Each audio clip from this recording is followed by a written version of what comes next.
Day by day, it seems like the world's becoming a more disconnected, lonely place, like we don't really share the same worldview as the people that we walk next to each day. But what's causing this? And can you just create a seemingly intellectual world on YouTube and hope people start using it? We'll find out. Now, before we begin, I feel like you're probably wondering why I'm recording this on the floor of my apartment. And that's just because I've recently hit 22 subscribers. And, I wanted to show that it's not getting to my head, that I'm still a grounded member of society. Sure, the voices in my head tell me I'm one of the most unique voices on YouTube, but that doesn't mean I'm out of touch with the common folk like you. Now, before we delve into what's making the world a more disconnected place, if it is becoming a more disconnected place, we must first understand what a zeitgeist is, because I'm going to be making up things in this video. I'm going to make up a term. That's going to be my whole sort of hypothesis. But zeitgeist translates to, and I used Google for this because I got kicked out of my history class at school, a time spirit. So the spirit of a certain people living in a certain time. So let's say in the Roaring Twenties, 1920s in America, if you're in the upper echelons of society, you would hold this kind of hedonistic perspective of the world, and that would be shared among your peers. And likewise, if you're more towards the lower ladder, if you're a common working man, you would probably have a shared perspective or group of beliefs about how the world is, what you believe in, with your peers again. So sort of a group of people holding the same world perspective. Now, what do I mean when I'm saying the world is becoming a lonelier place? I'm not talking about individual loneliness. I'm talking about sort of commonality across the population. How much people sort of share the same perspective from the same socioeconomic group. I think that's a key point to distinguish. I'm not talking about, rich people think one way, poor people think the other way. In the 1920s, I think there was probably an equally large, if not larger, maybe. I don't know. I've only read The Great Gatsby.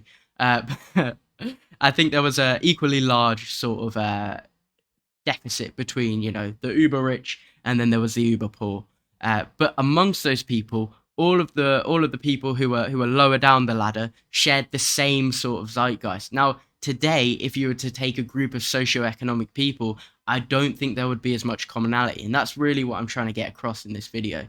You know, it's like there'll be an equal number of people working the same paying job who have come from the same family background, who are living in the same location, but the world they're living in is completely different due to perspective. Now, why is this? If you agree with that assertion, you might not. But why is this? And this is where the sort of term that I've completely made up uh, has come to life. And I would like to introduce to you guys and girls and theys and thems the idea of segmented zeitgeists. Wow, look at that. Look at that. That sounds clever, doesn't it?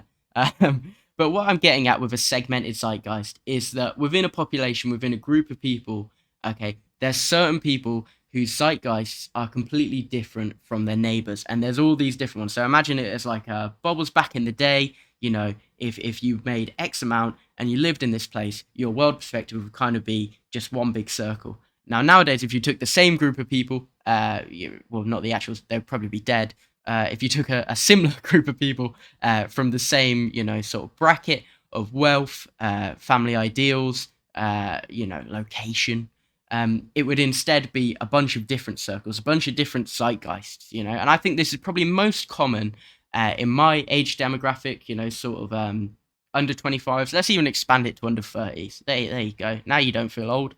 Uh, but why is this? And why do I believe this? Well, I think it's because of segmented zeitgeists are being furthered by the pure amount of media that people consume. Social media. I definitely don't sound under 25 right now. I sound like a 70-year-old. Like technology, but I think it sort of accelerates people living in different perspectives. So let's say, I don't know. I think one example is maybe like incels. If you were to look at sort of like incel forums, they sort of only consume media which is targeted specifically towards their already predisposed worldview. They feel like they're not really suited to this generation. The world isn't fair. That they've just had a bad hand. That they're jealous of incredibly handsome people like me. Sorry, I can't say that seriously, or can I? But I don't want to mess up the take. We were getting distracted. I think incels is probably a fringe group to use, so let me give you a more broad example. Say people are into fitness, fitness dick in your mouth. People who are into fitness are only going to see content which is picked for them by the algorithm. So, it's going to sort of spiral down. They're only going to see content from people who have the same aspirations as them. And that's going to reinforce their worldview. It's going to kind of create this little segmented bubble. And then another bubble of the same age group, same socioeconomic status. Might be people who are into like, I don't know, hyperpop or some weird genre of music. I do quite like hyperpop. I'm not calling it weird, I promise. And that's going to be another bubble over here. And these people are going to be, they're not really going to have any sort of overlap in what they believe. I mean, I think that's a generalization, but you kind of get the point that I'm coming at. So when you look at my age group of the 20s, I don't really think there's too much crossover or commonality between the population.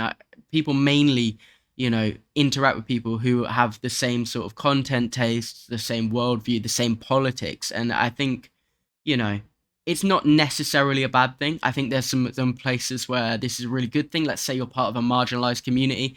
Let's say you're gay, and then I don't know why I say gay like that.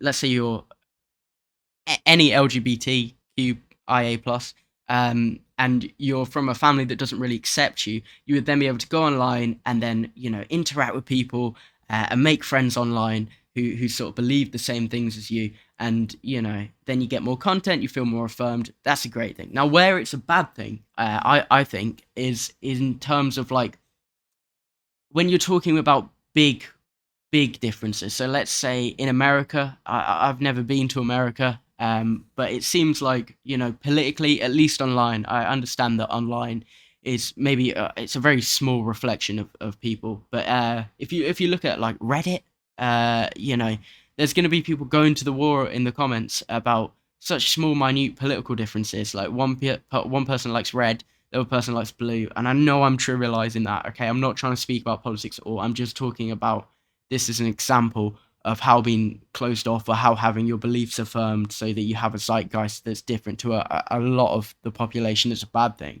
So then you'll have people who are sort of vote red, and they, sort of typical Republican voter, they'll automatically cross off any Democrat, and then any Democrat will completely cross off any Republican. And that's how I think the world's becoming a lonelier place.